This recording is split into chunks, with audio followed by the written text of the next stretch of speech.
us a sense of what do you think Japan's political philosophy with regards to its own defense is today? Well, I think there are three things to remember about what the Prime Minister is trying to accomplish here. First, he's trying to respond to the uptick, if you will, in military activity in Japan's vicinity, be it North Korean missile launches or the increasing power and reach of China's military, or if even the increasingly worrisome trend of Russian activities combined with the Chinese military in and around Japan. So there's been a fairly significant shift in the balance of military power in Japan's neighborhood. The second thing, of course, is we often misunderstand the impact of the Constitution on the Japanese military and military planning.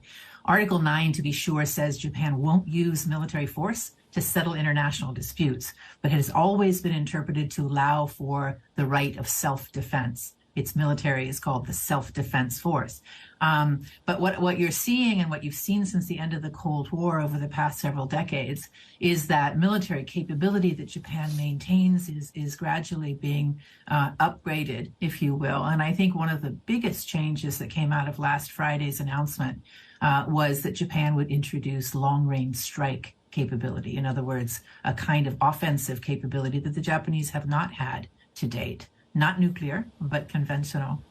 One last piece of the puzzle I think is important here, and that is the Japanese public. If you look at opinion polling, and your piece began with the Japanese public's worry about tax hikes, that to be sure is going to make the Prime Minister's life difficult. But there's very little opposition to the idea that the kind of capabilities he's putting forward for Japan are not appropriate to the moment that the Japanese live in. The Japanese people are much, much more worried about their security and their defenses today. I'm not sure. Can you give me some data, some statistics to support that? Because in the Japan Times today, they're saying a telephone poll they held over the weekend say 87% think that the plan has not been adequately explained. 7% say his explanation for this is adequate. It doesn't seem as if there is a massive amount of support for this.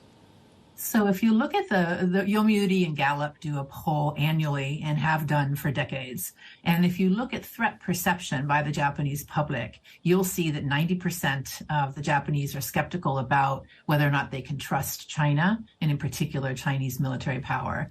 They're also 61% think that China is inevitably going to invade Taiwan. So that's a threat perception poll, which is what my point was. The polling data that you're suggesting is exactly right. It's very critical of the idea that Prime Minister Kishida is going to tax the public in order to achieve this momentous transformation. And that's where the explanation, I think, suffers by the government. The public is not happy about this.